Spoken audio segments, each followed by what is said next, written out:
But I'm never gonna go there again. This is what it is.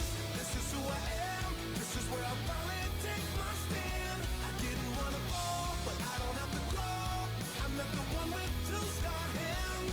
Giving him the best of everything that's left of the life inside this man. I've been born again. All right, yes. Newsboys, born again. Hey, everybody, we're back. We are back, or as I like to say, we're black. And we're full of fluid and ready to do it. I missed you guys last week. Maybe you missed us too. And, I'll just explain briefly where I was.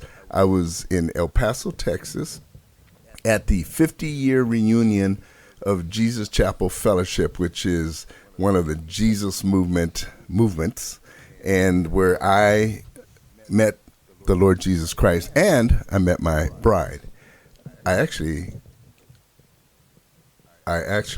was the I'm sorry, a little bit of technical, our guest. Anyway, I'm sorry. Well, we better tell him. Roy is our guest, and he didn't realize when you scratch on the mic stand, it feeds through. But we have other issues. That's okay, our first take, our friend David here decided he was going to sing with the song. Yes. And at the last note. So we had monitor problems. Yeah. But anyway, back to the Jesus Chapel reunion. Yeah. 50-year anniversary. A bunch of us hippies from back then. I had a big afro, a bunch of long-haired guys and blue jeans, girls and halter tops and everything. Yeah. And now we're all in our 60s. Thank God they didn't wear halter tops today. Oh, damn. Okay. Now I'm going. But I want to say, Dave, don't make me make you leave early today. You know. But I want to say, for those who, Eddie won't say this, but if the Great Commission wasn't enough motivation, he found his future bride by leading her to the Lord. Yes, that's exactly what happened. April 19th, 1974, I was the prayer room counselor for those newly saved individuals. And this particular evening, 3 girls went forward, and there was one sitting with teary-eyed in the corner. And something instantly sparked within me, and I actually had another girlfriend. Have I told this story? No. I don't want to repeat myself. No, you haven't. But, hey, okay. I'm going to leave it there. I'm going to stop. We'll save it for another time. It's a teaser for another time. Anyway, but no, seriously, though, it was a 50-year reunion, and it was just wonderful to see how many of those young people that were converted to Jesus Christ back then are still walking with God today. They have families, and their families are doing well. And it was just, like I said, I'm very proud of everybody that was there. Unfortunately, the guy who brought me there was not there. His name's Philip Mann. And, it was just a wonderful time. And then from there, we went to Dallas, where I got to speak at a funeral of a pastor who, after I was about a year old in the Lord, this pastor became my pastor in a little Southern Baptist church. And as I like to say, I was the only fly in the milk. In North Texas, little old Southern Baptist, lily white church. I had a white girlfriend. Can you imagine? Here, the boldness. I guess it was, I've always been bold. And so I show up in this little white country Southern Baptist church with a blonde girlfriend. Yeah. She invited me. In fact, when I walked in, they were already in there. I just pulled up in my car. I had driven all the way from El Paso to up there at Flower Mound, Texas, and I walk in, and I didn't hear it, but there were probably a few audible gasps when I walked in. And like I said, I really looked pretty menacing. When I see old pictures of myself, I can see why people might have been. Big hair? Yeah, big hair, mean look, scout, all of that stuff. So, but anyway, I got to speak at the funeral because, and the reason I wanted to bring this up is because that pastor nurtured me, young, crazy ex-black militant hippie, all thrown into one person, and he nurtured me. And then my wife moved up there after me. Back then, she wasn't even my girlfriend. She just followed me. Mm-hmm. As a guy once said, she followed me till I caught her. Yeah, there you go. But anyway, but this funeral was something. He was a Army veteran, a captain, had been a captain in the Army, Vietnam, served in Vietnam, and there's photos of him with little children in Vietnam. And So you related on that military side. yeah, kind of, but that never really came up. It was just the spiritual aspect, and then he ended up just teaching us how to live, And my wife went to Texas Woman University, TWU, Texas Women's, and what this church did, they would adopt students from North Texas State and Texas Women's, and he and his wife actually ended up adopting the home away from home person of my wife. And so anyway, like I said, he was very, very, very important in our lives. And this was after your Texas Tech days, right? Right. Oh yeah, I had graduated, and he actually wanted me to become his associate pastor, but instead I went to seminary, Melodyland, that's how I ended up, and then eventually back to El Paso and then to Europe as missionaries, right? So anyway, so that's a little story of where I was, and Dave, you've taken us down this whole road now. I was going to just get right into it. Let me introduce our guest. We do have a guest today in our little studio here. Really great person. It's interesting how God works or how things work. Roy Farrell is his name, and Roy was a client of mine. He called me one day. He'd heard me on the radio, I guess, one of my ads, and that I was doing Medicare, and he wanted to sign up for Medicare, and that's, I think, 2 years ago. And ever since, we see each other periodically. Well, we met this year for breakfast one morning, a couple of weeks ago, and he presented me this new initiative he has, and this new, I don't even know what you would call it. Well, it's a system, I guess it'd be a system, which he will explain later. It would revolutionize education. Nice. It's really cool, and that's why I can't wait to get into it and let him explain it. But Roy's a consultant, and he works with software and things like that. Really smart guy, way above my pay grade, my level of intelligence. But I'm always really impressed by people who not only have the smarts, but are able to use it for the common person to really better our society. And he's not kept that to himself. So anyway, we'll introduce Roy Farrell in a bit. I do want to say, I'm not going to do a Babylon Bee today because I'm really kind of ticked off. I'm just so upset at what's happening to our nation. And it's like the Biden, I want to call it the O'Biden administration, it's like they're juggling knives, sharp knives.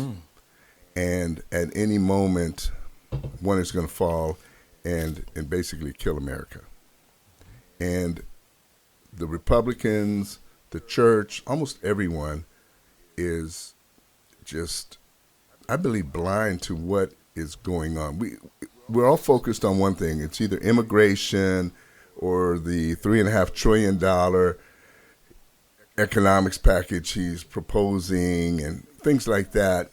But it's a lot simpler than that, and it's deeper and it's more dangerous than all of that. And we'll get into that here in a bit. But without further ado, I do want to introduce, we'll talk about it at the end, but I want to introduce our guest, Roy Farrell.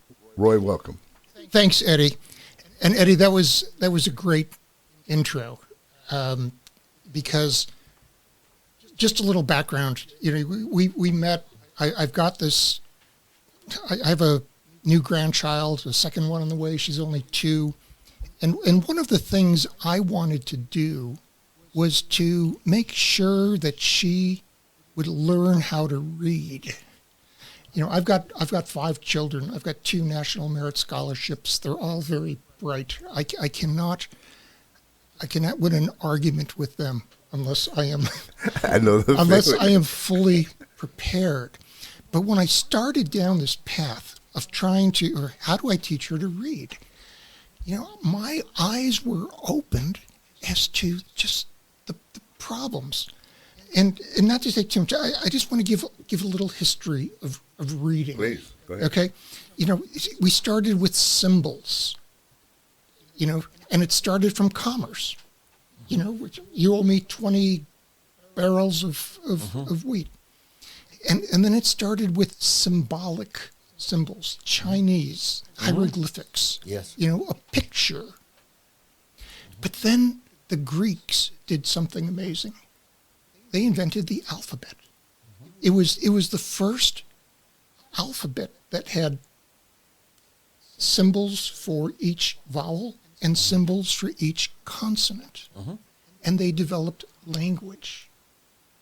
And then language, just look at the Greeks and their impact on Western civilization. There's no greater impact. And I believe, and so do many other scholars, that it's the language and the phonics system that led to that. Now, phonics is interesting. It's not teaching a word like Chinese, where each, if you want to learn 10,000 words in Chinese, you need to learn 10,000 symbols.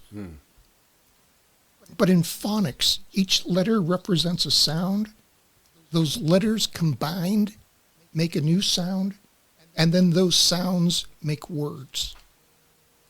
And that's basically how language was taught for 3,000 years. I shared two, you mentioned we had breakfast the other day, and I shared two books, the New England Primer, which was basically the book that everyone used to learn English. And then that was replaced by Noel Webster's Blueback Speller. And that's the way language was taught throughout American history. But then something happened. And I'm going to talk about three names that are important in the evolution of the problems that we have right now. There was this young guy, his name was Thomas Hopkins Gaudet. He was a Yale-educated American, very smart. He entered Yale at 14. He met a deaf-mute girl, and he wanted to find a way to educate her. And with family and others, they created a school to teach the deaf-mute how to read. And since the deaf-mute do not have conception of sound and verb, phonics doesn't matter, so they had to use whole words. And he created this, he called it the Mother's Primer, which taught deaf-mutes to read. But the second name that came, this is back in 1837, Horace Mann. He became the secretary of the Massachusetts Board of Education. And he liked this.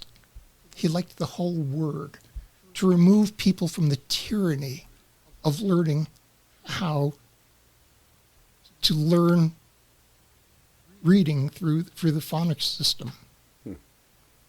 This took place during a great movement for public education, which was expected to eradicate all the ills of mankind by applying science and rationality to education. Now, here's the first step.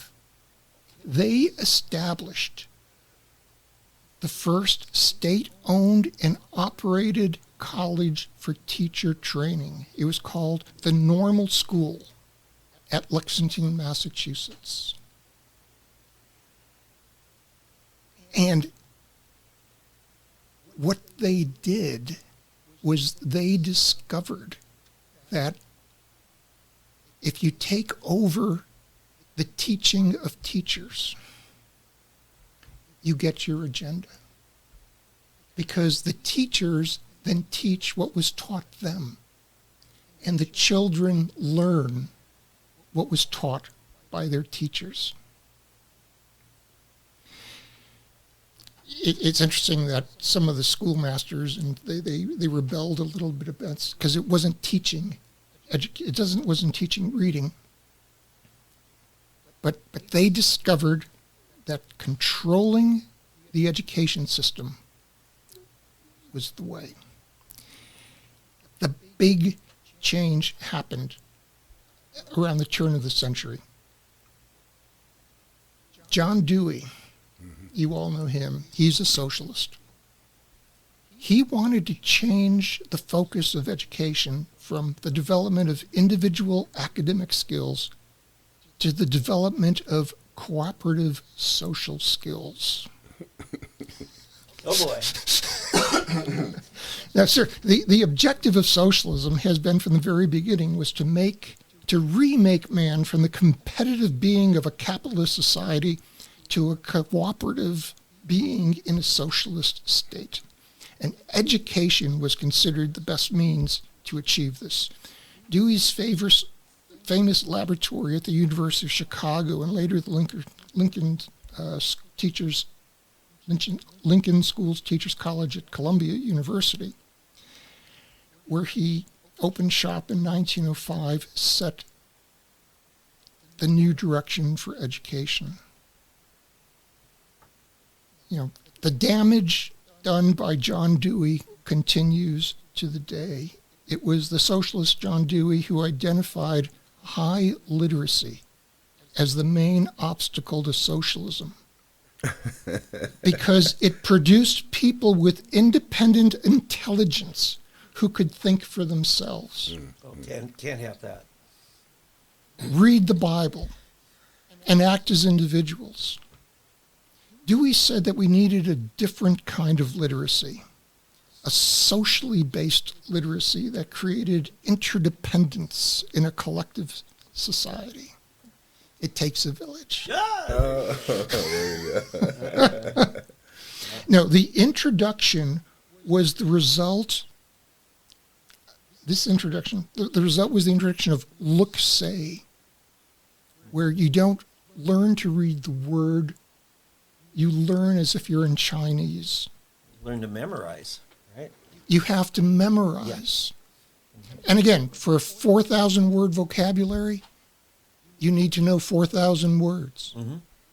Sure. For a 10,000 word vocabulary, 10,000. 10,000 symbols. As opposed to the way the Greeks, 3,000 years ago. Right. Or we have 26. You learn 26 and you can master any word. There are 44 sounds in the English language. There are 26 letters. A few are redundant. Like, we really don't need C. Yeah, let's just get rid of the C. Yeah. No, but we've got what we've got. And there's a lot of irregulars and all of that. But the point is, when I was delving into this, my first point was I want to teach my granddaughter how to read, as I taught my children to read, and I came up with this interesting process. But we'll just pause here. That's the history. That's where we came to. Can I ask a question here? I'm not going to expose any family members on this, but I know a couple of boys. One of them did very well in phonics. At 4 years old, we had him reading at second grade level. The next one comes along, phonics just didn't work for his brain. Memorization did work for his brain, but it took a lot longer. And that's the problem with the memorization, right? It's a much bigger process. But if the phonics just doesn't work with their brain, and I don't know why, but I've already had success with one, and not every kid's the same, is my point. Is that not true? Well, that's absolutely true, and there's nothing wrong with that. Yeah. The point is that for the majority of people, phonics works. It does. If I can interject, my kids started school in Germany. Well, Europe, in Holland. My daughter was in Holland, then we moved to, and son, the oldest two, and then the other two started school in Germany. And so I remember it was in kindergarten. One day I went to the one that was born and started school in Germany. He was in kindergarten, and I went to the teacher one day, and I said, all I'm seeing is pictures and colors and da-da-da. He was 5 years old. When is he going to start learning to read and do math? And the teacher looked at me shocked and started laughing and said, oh, no, we don't do that here. what? And, I was just shocked. She said, well, pedagogically, they'll get all that in the first grade. And we just teach them the colors, the associations, the pictures, et cetera, now. But in the first grade, they start, well, my son entered the first grade. I said, well, we're here now. I can't do anything about it. But in the first grade, they went to phonics immediately. And so everything that they had learned had been prepared through associations, a dog, a cat, the sun, light, dark, green, blue, the colors and so forth. When they got to the phonics, within 1 month, they were already reading proficiently. Yep. And I remember we came to America to visit. This was the funny thing. So we come to America to visit, and we would go down the road, and there'd be signs. And the kids, you could see them, they were saying, exit, exit, exit. Or McDonald's. McDonald's. But it was because they learned the phonics. Yeah. And even in German, it was a German language. And here's another thing. This is a crazy thing. So when we finally came back to America, we put our kids into a school here. It's a Christian school that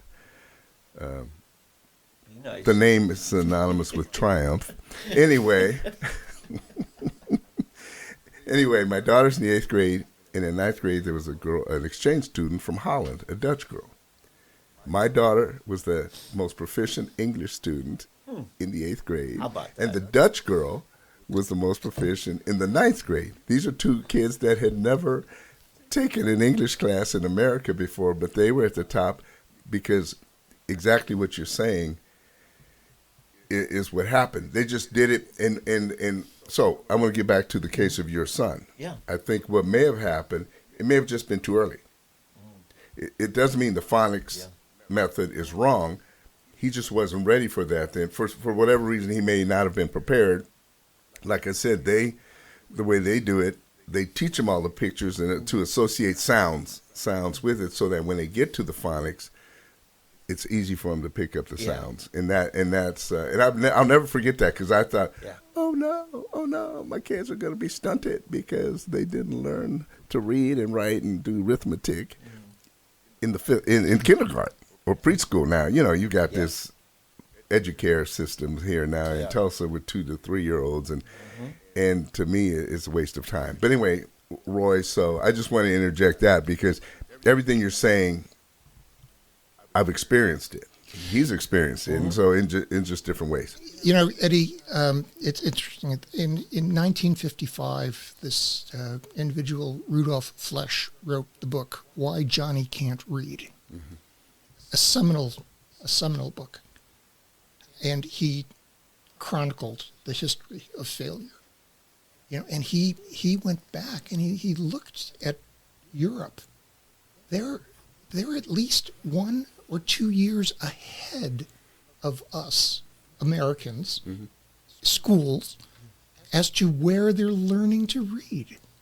And it's because we don't use the traditional methods. We use the whole word. It's even worse. They're now going to the whole language, where accuracy doesn't matter in language. If you're reading and you see the word horse, but you call it pony, it's okay. It's the same meaning. Oh, man. Just I could spend hours and hours on this, but the whole language approach, as long as they get the meaning, but they don't get the precision, they don't get the accuracy. And that's why bridges collapse, because the engineers don't do things properly. How did we get so screwed up? Yeah. On that note, we're going to take a break, and when we get back, we'll speak more with Roy and find out where we are. And I really want to get into his new educational system and training system.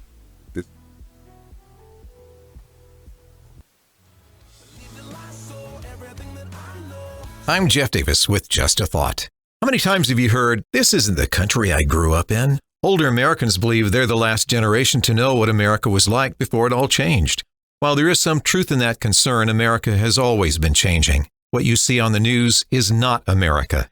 It's important to teach our children the greatness of America. It's also important to have good parenting, guidance, and instilling Judeo-Christian values, even if you're not particularly religious. But despite the gloom we seem to be facing, how are things in your neighborhood? I visited my mother at what I consider my second home in Oklahoma recently, and I'd be proud to make it my first home. Oklahoma is really, in spirit, like much of America. It's not riddled with crime. Neighbors truly care about the welfare of their neighbors and their community. America is more than a union of states. There are many places you may never have heard about, and there are genuinely good people who live there. People who truly recognize the greatness of America. Just a thought. And they learn to read and write at the same time. Oh, that's interesting. And then ant, arrow. And we go on and on. And what's interesting about this device is that repetition is important. Yes, it is. And, you know, in some of the old books, they talk about the importance of the blackboard. Mm-hmm. Well, this takes the blackboard right to the home, where they will learn the letters,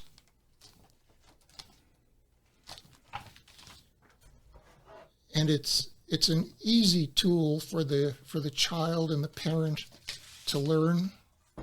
And the fact that you have them doing physical activity reinforces that, doesn't it? Yes. The kinetic, yes. Yes. Mm-hmm. And there's a lot of subliminal things here. You know, it teaches them writing comes from left to right. Yes, us lefties hated that. I know. Smear the page. You'd always smear the page, but you would do this, and then we have other units where, after we've gone through the initial teaching of the sounds, we then want to combine the sounds, the vowels, with the consonants. So like ba for bell, ball, and apple, ba, so ba. So they learn that ba, B-A, is ba, bat, bad, bag. Elephant, ba, beg, bet, bed. You know, so it's the continual repetition of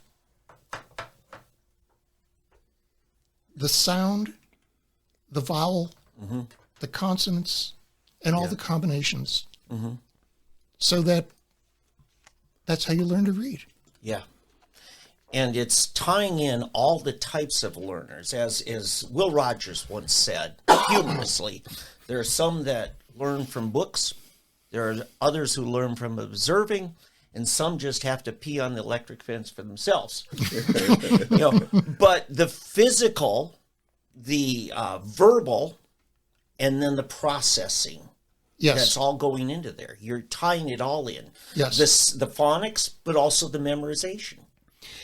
And the other thing, you know, I'm hoping to turn this into a business, but the other thing that I'm really interested in is the teaching side of it, because there's a lot of families in the U.S. where English is a second language, and there's more on their way. There's a lot more on the way. Yeah. But the parent can't help the child, and if it's a computer, the grandfather may not be able to help. But this is a way to bring learning to the table. Mm-hmm. And where the grandparent who doesn't know phonics, the way we construct these units, we don't use a lot of rules and the like, but we just embed that technology, that process, so that you can learn that. For example, one of the rules of English is if there's a silent E on the end of a word, it changes the vowel from short to long. Yeah. For example, cap. That is the soft. Cape. Yeah. Okay? So we embed these rules, at, ate, rat, rate, past, paste. Yeah. We embed the rules into the picture. Okay, I have to say something here. Okay, I just turned 70 years old 2 months ago, and I never knew that. Oh, yeah. That if you put an E at the end, it changes it to a long vowel instead of the short. That's something. And you know what? It defies our rational minds wanting to process from left to right, because now we got to move at least 2 letters ahead in order to know how to process the letter that came 2 letters before it. Yes. And ticks me off, man. I mean, just like, I'm still thinking, what was wrong with my teacher that they didn't bring that point home? That when you put an E at the end, it makes it a long vowel. Because they were taught by the Thomas Dewey method of whole words. They didn't want you to know this. But I remember having the consonant and the vowel charts and all of that. But it was probably already moving towards that system. They taught me part of it. I guess it was kind of a mixture, because that would have been in the 50s, I guess, 50s and 60s when I was learning this. And so, wow, man, that's interesting. But every vowel has at least 2 sounds, long and short. And we didn't make 2 separate vowels to process that, but we had the redundancies of the letters C in the letter Q. It's just like, come on, guys, can't we get this right eventually? Yeah. Well, we have what we have, and we have 26 letters and 44 sounds, and a lot of irregulars. Yeah, like the schwa. Why can't we have a vowel for schwa, the ah? It's just, I'm sorry, I'm on to it. It's interesting. I've mapped out all of the, they're called phonemes and graphemes, where the letter can be represented by different combinations of letter. But that's what's in this process that I'm developing, and it's not complete by any means. What is your goal in this process ultimately? My goal is to get my granddaughter to read. Okay, that's the wow. That's the first. That's quite an elaborate effort you're making to get your granddaughter to read. I understand, but beyond that, I'm really looking to turn this into a business. Right. And I want to, in fact, I'm working with a few educators, like the head of the education department at TU. She's providing guidance on this, because I want to develop this into a system. And from a purely practical perspective, I'm also looking to create a monthly magazine that will be sent out following these same things. Once the individual acquires this product, which is a patent pending product, you need the content. And the content is to just enable the child and the parent to have a focus of education that is not around the computer, that is not screen time, that they can sit and they can talk and learn.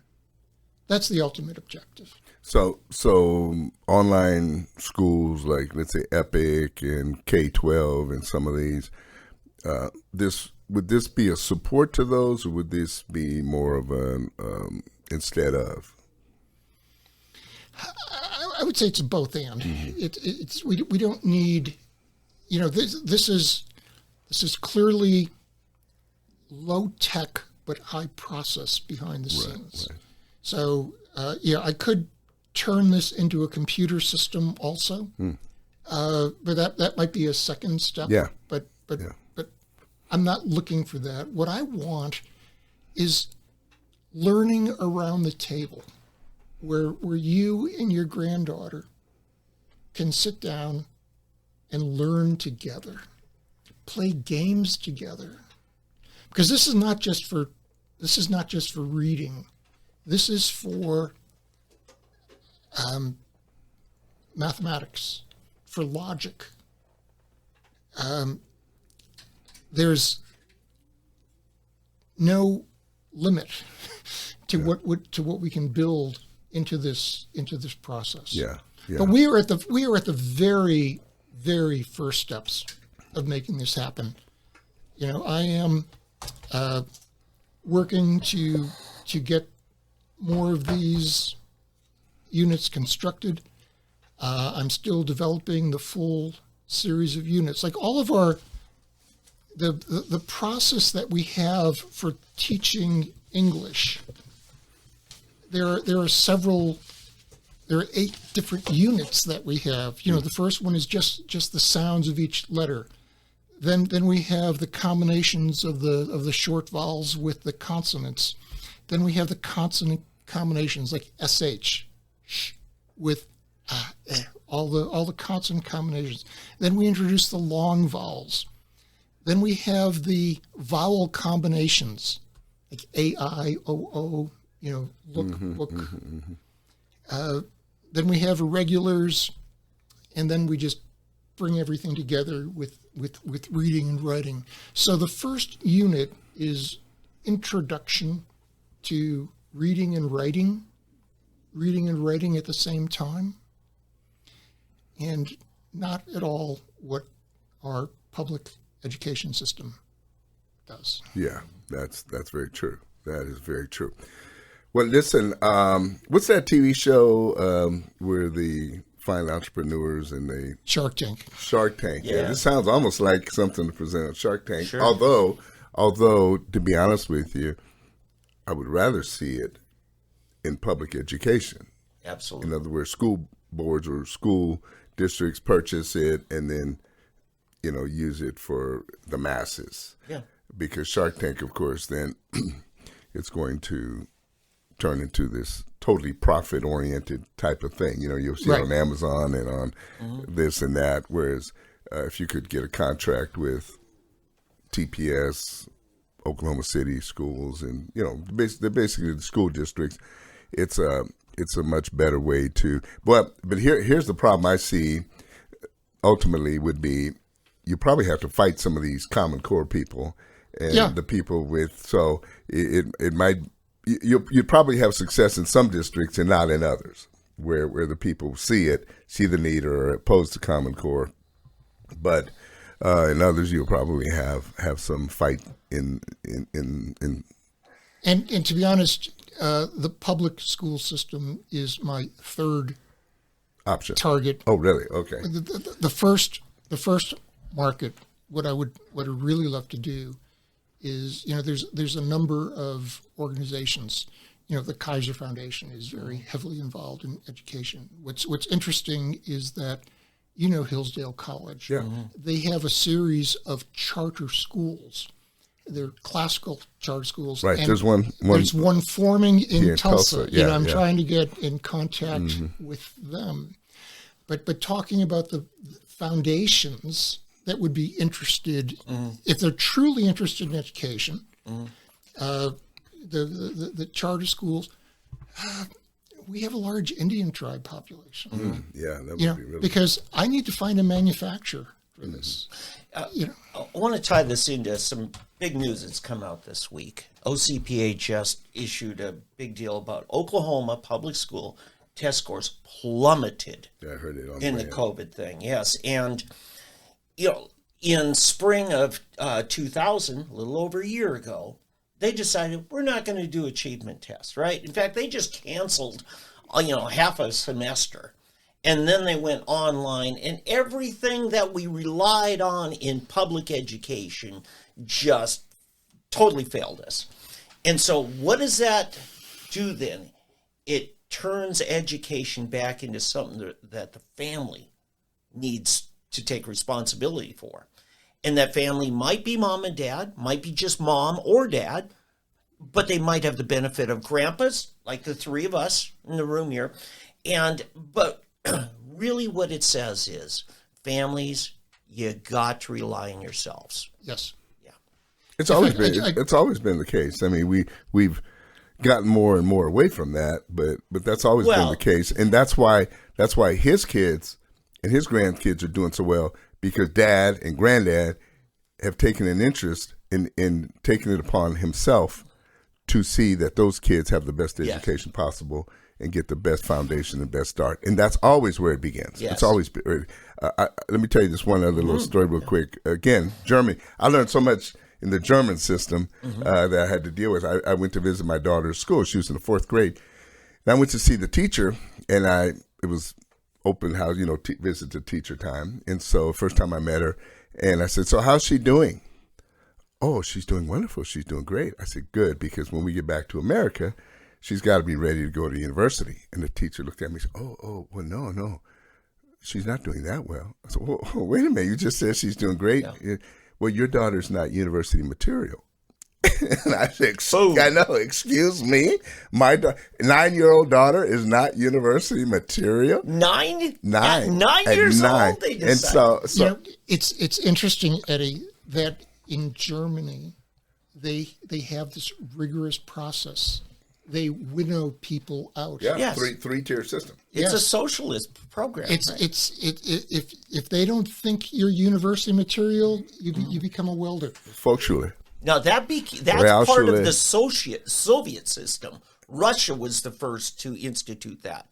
They put everybody through primary school. Secondary school was just for those who made the cut. Well, but it's also party.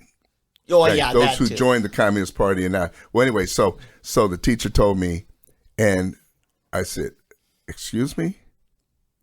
It's your job to determine who's material or not?" And it was like no one had ever challenged her. She was all shook up, shocked. Yeah. I said, "That's not your job. Your job is to teach them, and then we'll find out who the material is and all." And I said, "You ought to be ashamed of yourself." And all of a sudden, it was like she was just flustered. But anyway, so to finish the story, so she took it upon her after that, her mission to see that my daughter did get there. And my daughter then became she started having my daughter babysit for her. She invited her on weekends, did everything. She gave her extra work to do, and she did everything she could to push my daughter to go to gymnasium. They have a 3-tier system. Volksschule, kids go to the 9th grade, and in 9th grade you already have an apprenticeship as a butcher, a baker, a car dealer, a mechanic. And then the Realschule is for your business and technical class, and then you finally have the gymnasium, which is the university class, and they go to gymnasium, and then they can become your professors, your scientists, your doctors, your lawyers, the this and the this. But they make, after the 4th grade is where the first cut begins. And then the kids can go to gymnasium. They pull those out, and then after the 5th grade, the Realschule kids get chosen, and then the other kids are just relegated to Volksschule, which is the pretty trades. much of a joke. Yeah, the trade thing. Well, let me put this in context. Okay. This wasn't Germany technically. This was West Germany. Right, this was West Germany. So they can't blame it It on bled the East over. German Right. No. culture. Yeah. So, and this was the people fighting against the Soviet bloc, right, for their very survival. And so, but that ideology, it's so ingrained in them. I do want to say the German guild system is a classic, time-honored, respected. Oh no, it's that's the tough thing about it, that it is an excellent system the training for their labor class is a good system. The trades, and even yeah. the trades, and even the Realschule, which is for your business and technical people. It's that's also a good system. But they determine who belongs in each system. Yeah. At much too young of an age, and it's not optional. It's not for them to decide.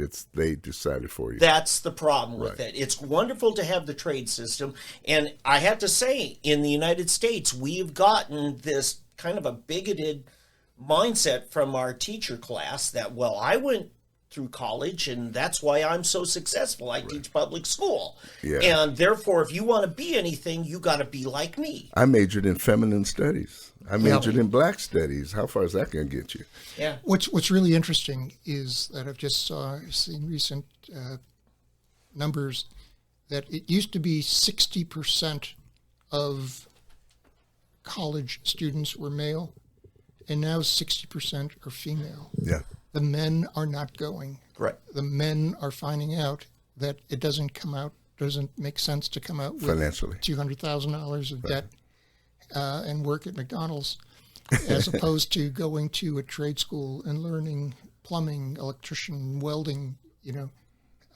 It's changing. Yeah. Yes, it is.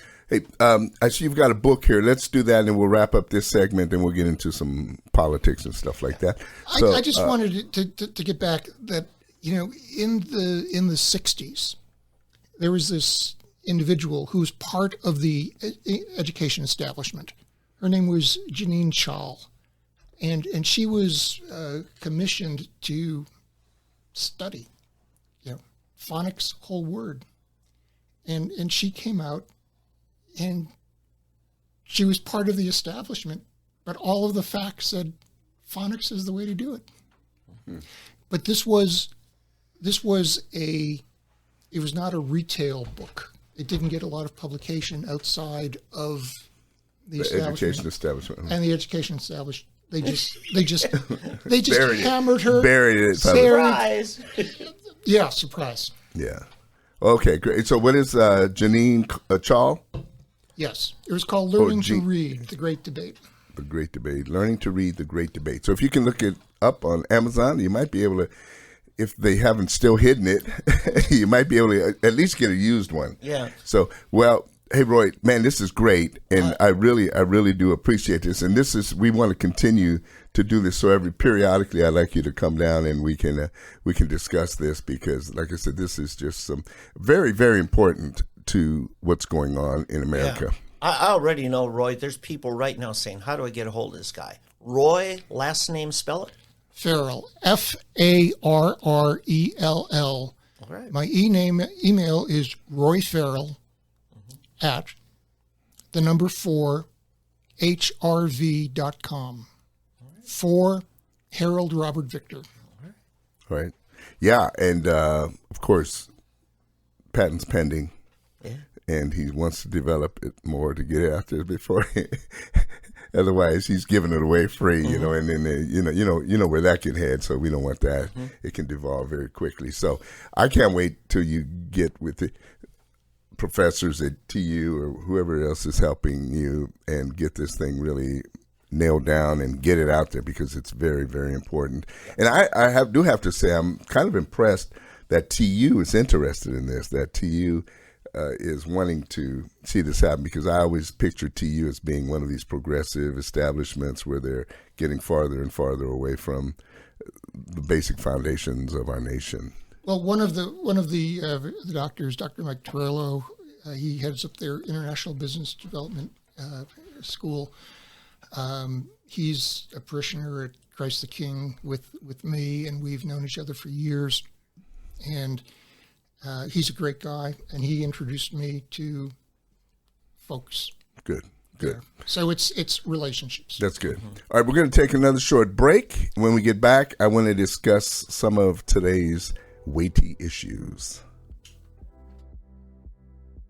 I'm Jeff Davis with Just a Thought. From the world hindquarters of dubious news, it's Fake News Friday. The fake news media, otherwise known as the enemy of the people, whipped up a fake story that officers on horseback used whips on Haitians illegally here. Good news, Facebook does not take down posts with a Pledge of Allegiance because they want patriots to buy fraudulent merchandise on their site, allegedly. Mainstream media loves to say there's not proof ivermectin is effective treating COVID, but they don't say it doesn't. Some knucklehead said COVID vaccines are hidden in salad greens. They are working on an oral vaccine. President Biden does not have a body double, which is why some say he isn't asked questions. Just a thought. I'm Jeff Davis. All right, back once again, our final segment here this day. This is really interesting. I'm really, enjoying this. Roy, thank you so much for coming in, because this is at the foundation of everything that is going on, and we need this. I want to cover a couple of things. I remember in the 1992 election run-up, the Democrats'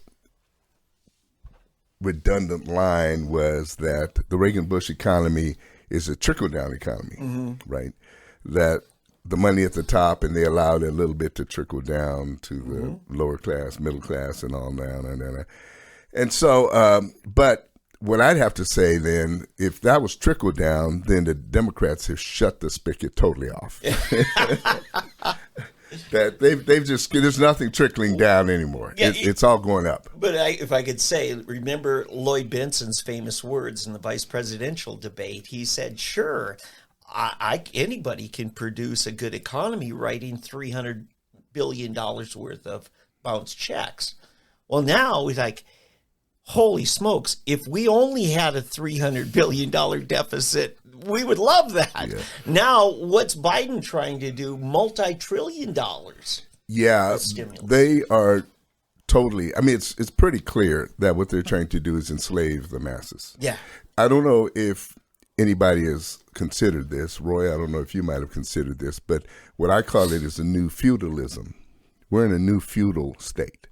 And basically, for those of you in the Middle Ages, you take Europe, and you had this feudal system where you had the king, then you had the lords, the ladies, you had dukes, viscounts, earls, barons, et cetera, on down.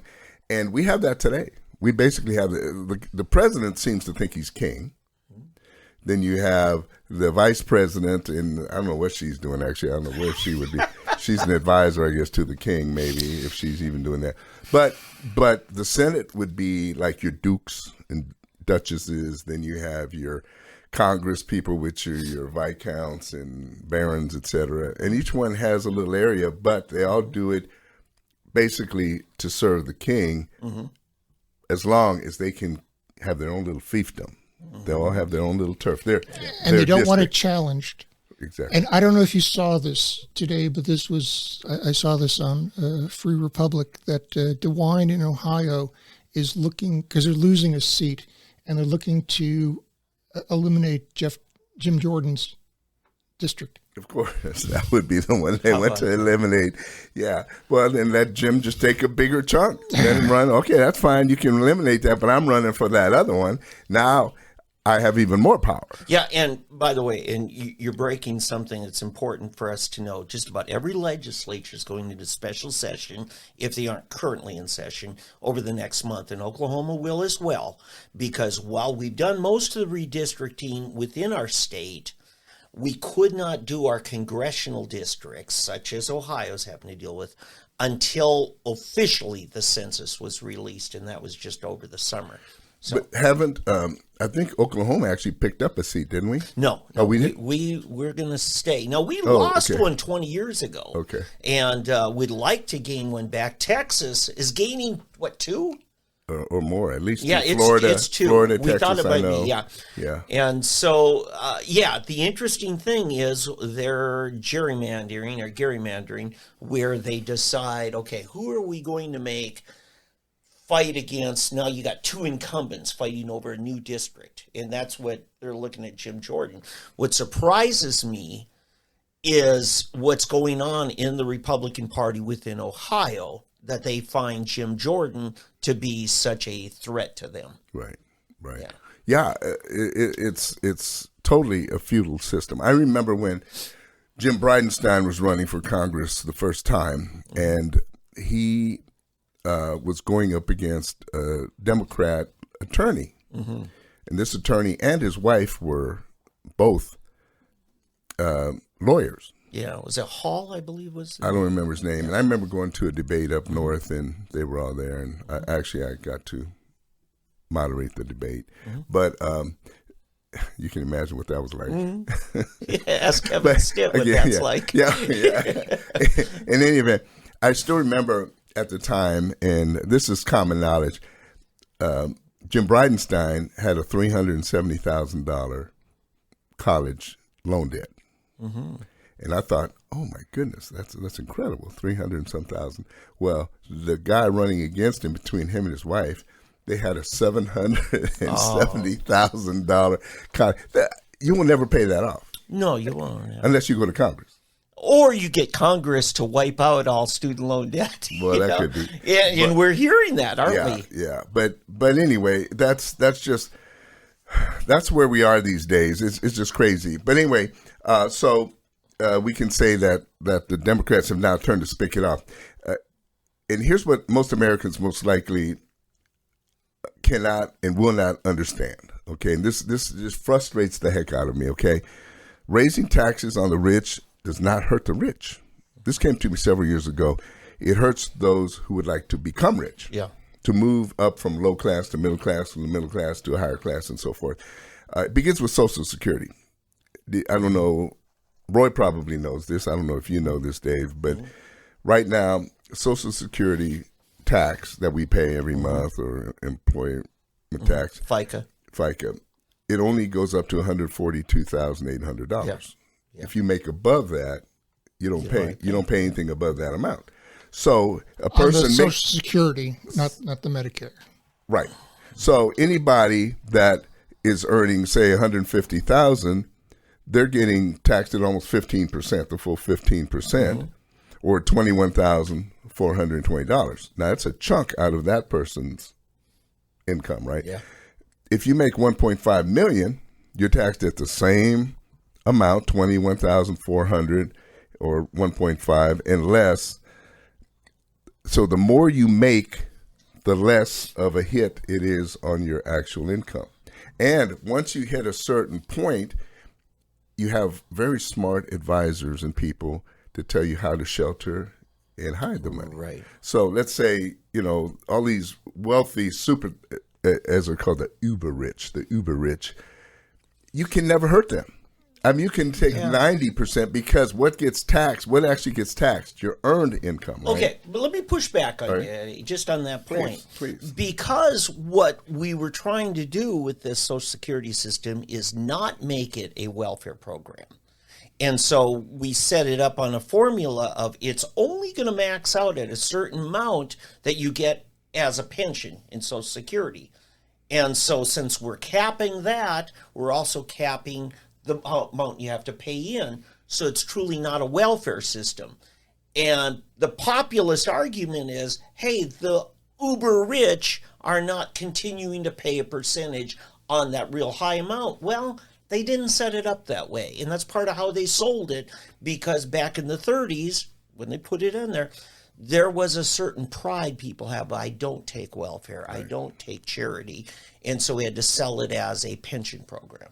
If I may, my mother, God bless her soul, was a FDR New Deal socialist, communist.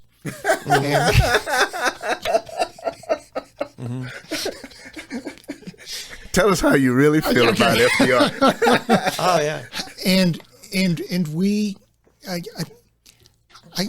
we had discussions, and we're talking about Social Security, and she said you can't touch Social Security, and I'm a numbers guy and a spreadsheet geek, and I put together this little spreadsheet, and I showed that a minimum wage employee over 42 years of earning, where if you were to put the 7.5% that you pay instead of into Social Security into your own account, and instead of, because the employer matches that. Yes. Right. But if you put that into a private account and just put it into a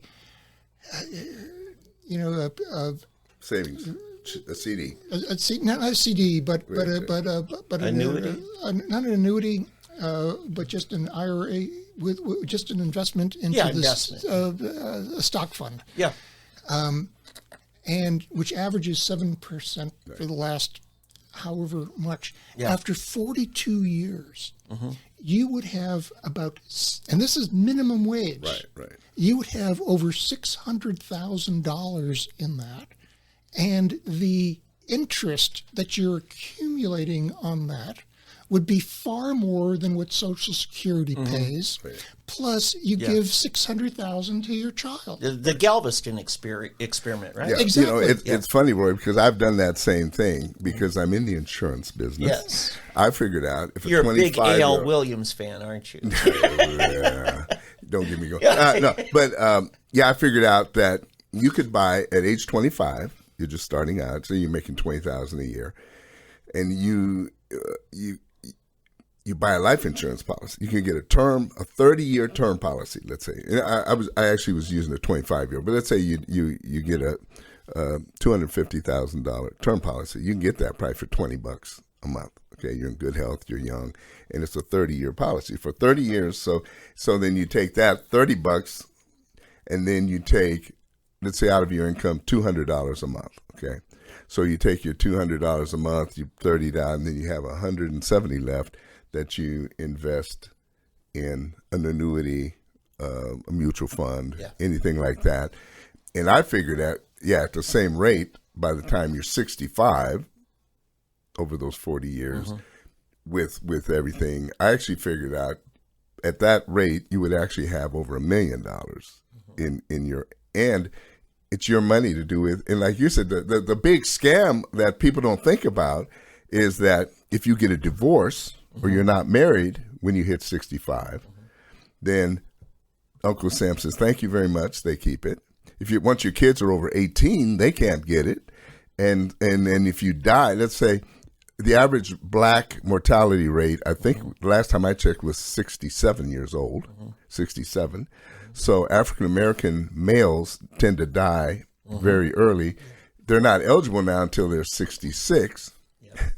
So essentially, they get 1 year, and with the high divorce rate or never getting married rate in the black community, they're getting all of that money. Uncle Sam says, thank you very much, my black peoples. Thank you very much. Thank you very much, because they're the ones that are putting in, whereas the uber rich, they're putting their little, you can keep that, and I'm going to take mine, and I've got it in the foreign accounts, I've got it in this, and these municipal bonds and so, which are tax-free.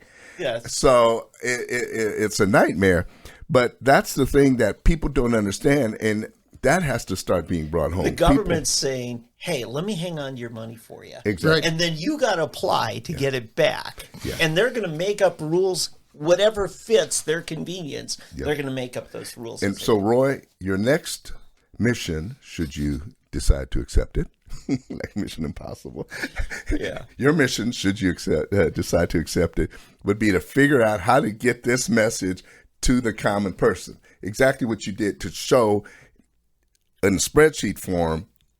This is Uncle Sam, it's Social Security. This is a private fund. So and people say, well, people aren't going to do it. They're going to spend it. No, they won't. If you have the same rules that you got to lock it up. Exactly. You can create the rules around that, because you don't want people, taking this down. You want it to be intended. A true retirement account. Yes. Yeah. And you forget the federal lockbox, which is like in Dumb and Dumber, where they open the suitcase and it's full of $1 million is a bunch of little slips that IOU is all that's left. And some you mods. actually have you actually have some more money. So I want to say, Bing it, folks. Just Bing it. Look up Galveston Social Security Experiment, and you'll see what we're talking about. That's because amazing. They got an opt-out, and oh my goodness, the people in Galveston have much better retirement. federal employees have it. My father had it. He worked for the civil service. Yeah. They had it. Congress. Yeah. Congress has it, so they don't pay Social Security. They have their own little private plans. I mean, it's so, a lot of this could be simply solved with one thing. Passing legislation that Congress shall make no rule that does not begin with them. Right. I think Congress ought to get their health care from the VA. That'll fix the VA Well, real quick. whatever everybody's getting. And yeah, I mean, that's what that rule would just change a whole lot. And here's the other thing. Immigration, the first million immigrants that come in go into the district of those Congress people that wanted it, Yep. that voted for it. Seriously. I mean, that would end so much. Can you imagine Martha's Vineyard building a a refugee camp? Oh, yeah. A refugee camp. You were right the first time. Not in my a backyard. refugee camp on Martha's Vineyard, Yeah. right? Yep. All of these things. So that's my number one peeve. This is my next one today. COVID. Okay. The Republicans are all overjoyed because they have possibly thwarted the $3.5 trillion spending bill. But what they don't seem to be focused on is the fast takeover of the American mind, which is something that Roy alluded to in that segment. The larger issue, I think, is COVID. And it's not the disease COVID. It's what it's done to the minds. Entire generations are being herded.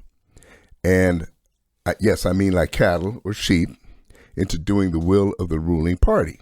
The federal vaccine mandate is taking hold with the threat. In fact, this came up with my son this morning about United Airlines, and then I heard it on, I mean, it's funny, all of these things that I was thinking about, they dealt with on Fox Business this morning.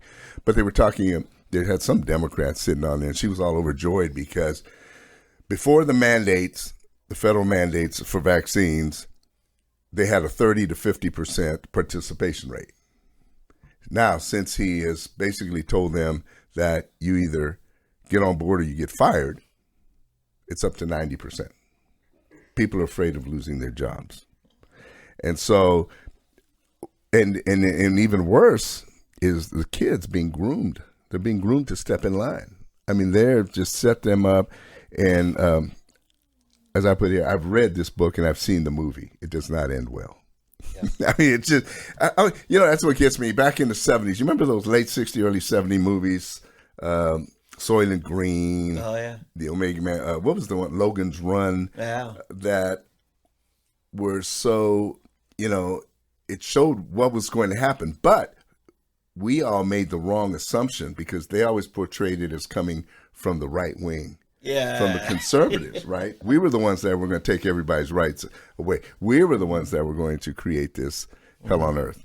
And instead, those same people have snuck in and created that same deal. So, Eddie, on that point, just one. Yeah, please quick, jump in. I want you to. That's why you're comment. During the Obama years, my brother-in-law and I, we're both on the right side of things. But we would be going through Atlas Shrugged, and we would be finding paragraphs Oh, yeah. that just mirrored what the Obama administration was doing. Yeah. It was just so amazing that she was so prescient in being able to understand what happens when you give up your liberty and freedom and turn it over to the government. Yep. Another book that's even just shockingly prophetic is C.S. Lewis's That Hideous Strength. He did a trilogy called the Space Trilogy. It's Perelandra. Well, the first one was The Silent Planet, Out of the Silent Planet, although they've changed it to Journey to Mars. Yeah. And then the second one, Journey to Venus. I like the original Out of the Silent Planet. That's a public school release. Yeah. And then Perelandra is the one that's Journey to Venus. And then the final one, though, which they didn't mess with, That Hideous Strength. Yep. And in That Hideous Strength, if you read it, you will be shocked. Oh, yeah. Shocked at what I read it initially back when I first became a Christian back in the 70s.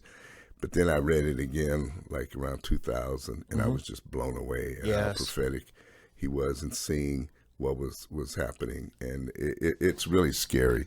But anyway, like I said, these kids are being groomed, generations. I mean, these kids, I've seen parents on TV talking about how they're having a hard time with young kids, 9, 10-year-olds, telling them they won't take their mask off. They're so afraid that they will not go out of the house, they won't do anything without their masks. And because they've been so conditioned with fear if they take off the mask. And the problem is and this is where I get to the churches, okay? They think it's just a phase, We'll just focus on Jesus. We'll just focus on church here. And I wrote a piece about 2 years ago it was dealing with this. It's called Renovating the Living Room While the House is on Fire. Yep. These churches are so busy about building their membership and how many baptisms we have and how many this and how many we've done all this, and the entire house is burning down around them. I'm sorry, people. I'm not playing today. I like I said when we started, I'm kind of upset. Yep. But the only way we win, honestly, and I'm going to be very clear on this, is a revolution. Okay. Now, no, not a violent revolution. Simply I will not bow down revolution. Yep. This may be what it takes. Yeah, this may be the persecution spoken of in the Bible. Now here's this. Something came to me. The mark of the beast may not be a physical mark at all. We've all been waiting to get that mark on our hand or on our. What if the mark of the beast on your hand is just your job, the work of your hand, right? What if on your forehead is your thought process, how you've been conditioned to think? Yeah. That's the head, and the other's the hand. Yeah. The way we think, and the way that we work. Yeah. That could be the mark of the beast. That could be to tempt those who decide to bow to the will of society. And listen, I'm not just dealing with COVID here, because COVID is just a precursor. COVID is just the introduction to what's ahead. I agree. If they get us to bow now, Yes. oh, anything's possible. Yeah, because if COVID works towards their ends, they'll make sure there's another COVID. Yeah. Yeah. Yeah. Look at Australia. I mean, that's scary. I can't even believe. Unbelievable. It's just shocking. It is. Roy? What happened? Yeah, all my guns, I dropped them in the lake when I was. And you're tempted to go diving, take scuba diving lessons, I'm sure. I'm going. Oh, yeah. But look at what happened when they forced the people to give up their guns. Yeah.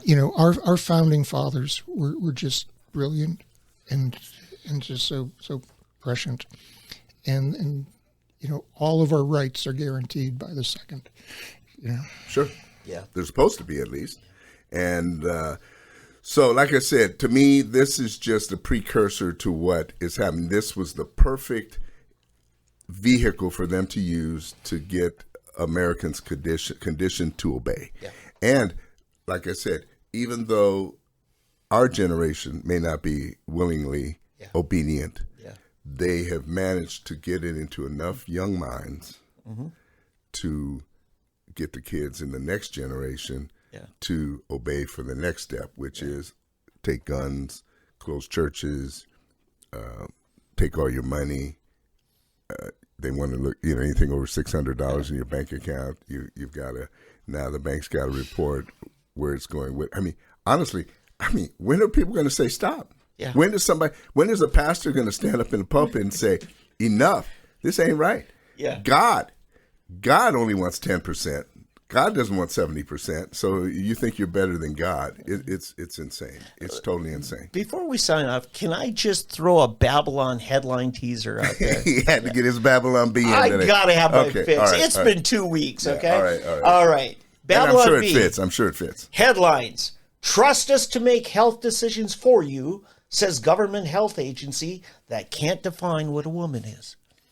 Yeah. Okay. Read it. It's on Babylon Yeah, B. there are a whole bunch of good ones this week. yeah. Yeah, if you can't just go babylonb.com and there's a whole load of them. There's some really good ones this week that oh man, they nail it. They nail it. Yeah. So, hey, anyway, everybody, this has been another week. It's been great. Sorry we missed you last week, but it's so good to be back. And we thank you, Roy. Thank you so much. Hopefully we'll have you back not too far down the road. Yeah.